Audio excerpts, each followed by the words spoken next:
La excepción. La excepción es un derecho subjetivo procesal. Este tiene el fin de contradecir la pretensión que se está haciendo valer.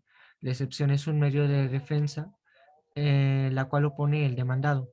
Esto con el fin de interrumpir el curso normal del proceso o para destruirlo definitivamente. Tiene dos efectos: retardar el proceso o extinguir la pretensión de la parte actora.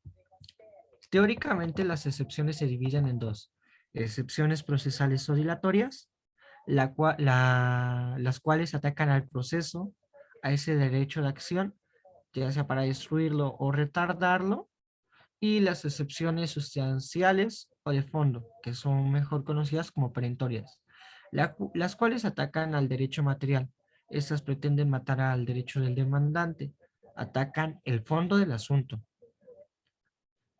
Como mencionamos, por un lado tenemos las excepciones dilatorias o procesales, las cuales atacan meramente al proceso. Como primera excepción, tenemos la excepción de incompetencia del juez. Esta, esta excepción se hace valer ante el juez competente y esta la hacemos valer cuando nosotros consideramos que el juez no es competente. Esta no se resuelve en la audiencia previa y de conciliación. Se resuelve por un superior jerárquico como la Suprema Corte de Justicia de la Nación o el Tribunal Colegiado de Circuito. Es como una forma vertical. Esta excepción se puede hacer valer por dos vías: por una excepción de competencia declaratoria y por una excepción de competencia inhibitoria. La excepción de competencia declinatoria es cuando yo comparezco ante el juez que me mandó a citar y le digo que requiere un oral. Le digo, no eres competente. Entonces él declina la competencia. Por otro lado, tenemos la competencia inhibitoria, que es aquella cuando voy ante el juez que yo creo competente, y esto con el fin de que gire o solicite una orden de que él sí es competente, es decir, de que se inhiba. La segunda excepción es la de la litis pendencia, y esta se da cuando hay una total identidad en las siguientes, en los siguientes elementos. Es caracterizado porque dicen que es un espejo, todo es idéntico. Entonces, hay total identidad en las partes, en la calidad con la que intervienen en el proceso, en las cosas, en las pretensiones y en los hechos. ¿Qué pasa si procede esta excepción? Pues su efecto es que se extingue el segundo juicio y queda vivo el primer juicio. Esta excepción se resuelve en la audiencia previa de conciliación. Una tercera excepción es la de la conexidad en la causa. Aquí no hay una total identidad, no son juicios iguales, pero por alguna circunstancia están relacionados. Es decir, hay alguna relación en dos juicios, y esta relación puede ser ya sea en las personas, en las cosas o en las causas. ¿Qué pasa si procede esta excepción? Pues su efecto es que ambos juicios viven y subsisten. Aquí su efecto es que los juicios se acumulan. El juez competente es aquel que previno o emplazó primero. Como se mencionó, ambos juicios se resuelven dentro de una misma sentencia. Cada juicio obviamente tiene su carpeta. El efecto y la conexidad es evitar lo que es sentencias contradictorias. Recordemos que hay un principio de congruencia. Hay otra excepción, la cual es la excepción de la falta de la personalidad en el actor o el demandado. Esto tiene que ver con un tema que es la legitimación ad processum, que es aquella capacidad procesal, la cual es, o la cual te faculta para intervenir en juicio por sí o en representación. Um, el juez te da 10 días para resolver o subsanar la falta de personalidad en ambas partes. Si es por sí, si intervienes por sí, el efecto del juicio es que se extingue. Pero si alguien interviene por ti en representación y no legitimó la personalidad, el juicio pues es como si no se hubiera comparecido. como si hubiera sido en rebeldía. Entonces, si yo comparezco como parte actora y no, y no legitimo mi capacidad, el juicio se extingue, se sobresee, pues se está iniciando el proceso de una forma inválida. Si yo comparezco en parte demandada y no tengo esa facultad, el efecto es que el proceso pues va a continuar como si nunca hubiera contestado esa demanda. Am, Aquí podemos caracterizar, como ya se mencionó, que el juicio se sigue en rebeldía. Esta excepción se resuelve en la audiencia previa de conciliación. Otra excepción es la falta de capacidad procesal, que es la ausencia sobre la aptitud para comparecer en juicio por sí o por conducta de un apoderado. Otra excepción es la falta de cumplimiento en el plazo o en la condición. El plazo es ese acontecimiento futuro de realización cierta. Siempre se va a establecer en favor del deudor. Recordemos que la prestación no es exigible porque no se ha concluido el plazo o el término. Entonces no se puede exigir algo cuando un plazo eh, pues no se ha concluido. Hay ocasiones en donde el beneficio lo puede perder el deudor, pues no puede esperarse. Esta excepción se resuelve en la audiencia previa y de conciliación. Otra excepción es la improcedencia de la vía. La vía la tenemos como el camino o el proceso que establece la ley. Mejor dicho, como el camino que va a seguir el juicio. En materia civil, en el Código de Procedimientos Civiles, la mayoría de sus artículos hablan de un juicio ordinario civil, que es la vía ordinaria civil. Aunque también en el Código de Procedimientos Civiles habla de juicios especiales, los cuales son, por ejemplo, juicios de controversias de arrendamiento inmobiliario, etcétera. Esta excepción se resuelve en la audiencia previa de conciliación. Otra excepción es la de cosa juzgada.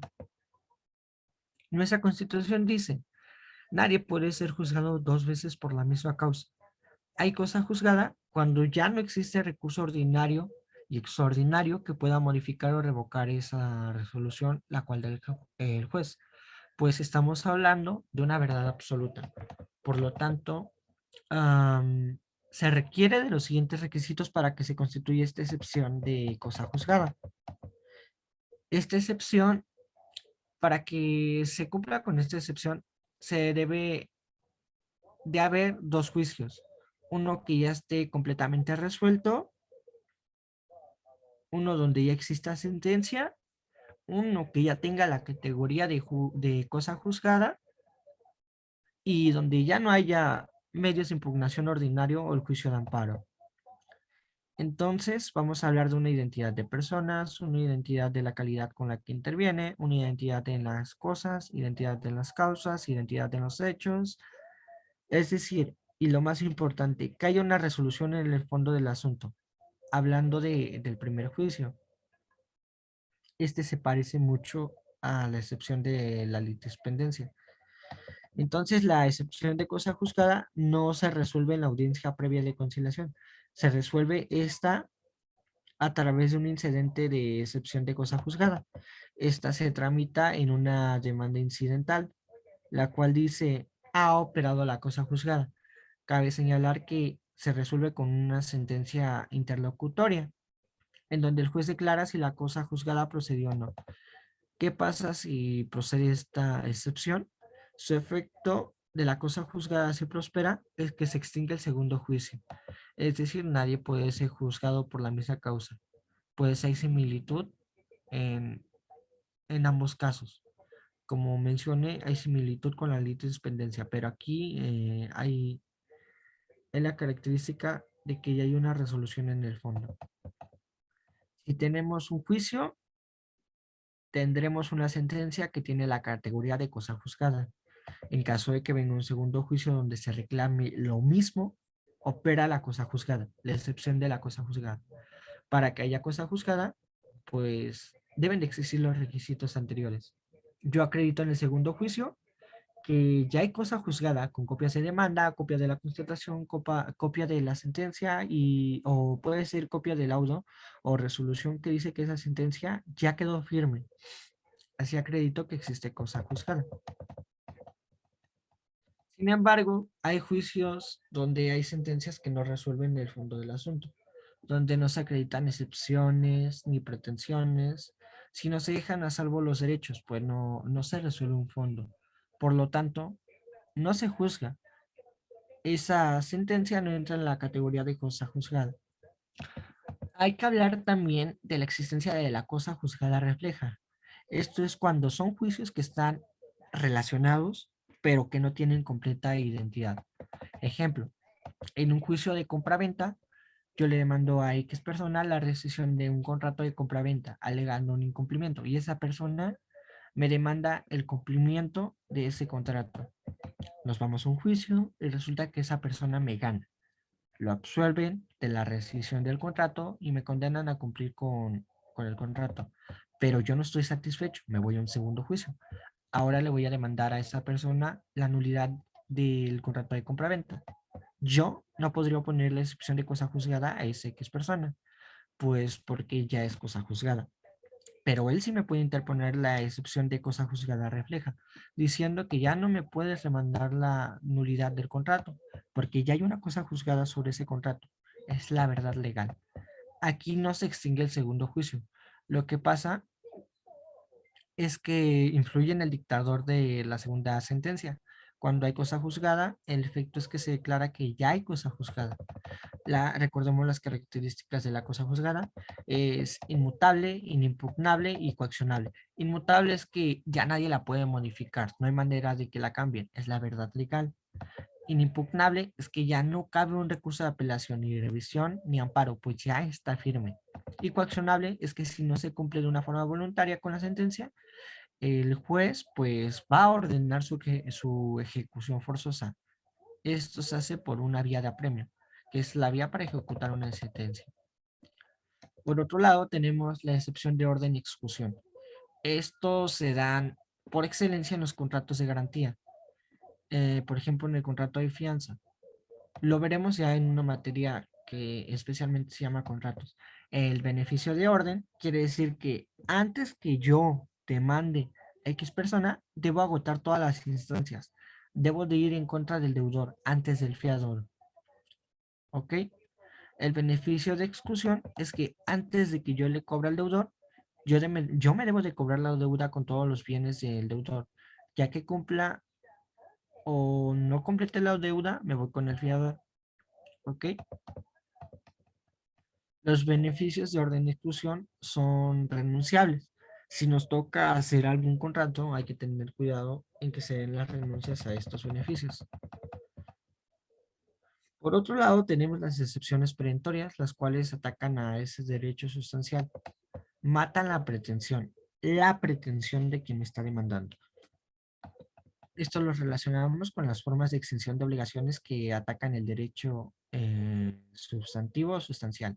Estas formas se refieren más bien a las formas de exención de las obligaciones y se mencionan cuatro: la confusión, la compensación, la remisión de deuda y la novación.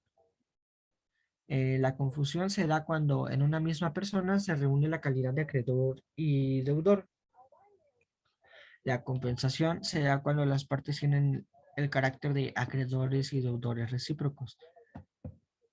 La remisión de deuda puede ser parcial o total, en donde me perdonan la deuda. Y la novación se da cuando hay un cambio sustancial en la relación, ya sea en los sujetos, en el objeto o meramente en la relación jurídica. ¿En qué etapa se resuelven las excepciones? Si hablamos de una excepción dilatoria, en un juicio oral, esta se va a resolver en una audiencia preliminar o de depuración procesal. Sigue estos pasos, que es la etapa postulatoria, y después viene la audiencia preliminar, la cual es equivalente a la audiencia de depuración procesal, en la cual se analizan los presupuestos procesales. Si hablamos de un juicio procesal que es ordinario o tradicional, esta se resuelve en la audiencia previa de conciliación.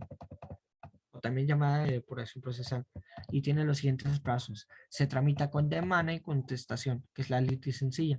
Se da paso a una audiencia previa de conciliación, la cual es hecha por el juez, en la cual se analiza si se cumplieron con los requisitos procesales o presupuestos procesales, y si existe alguna excepción procesal que resolver, se llama una audiencia de saneamiento, y generalmente aquí se resuelven varias excepciones. Por ejemplo, la excepción de incompetencia, la excepción de incompetencia y cosa juzgada no se resuelve aquí. Por otro lado, las excepciones perentorias, tanto como en el juicio tradicional como en el oral, se resuelven cuando el juez dicta la sentencia definitiva. Ya es cuando se resuelve el fondo.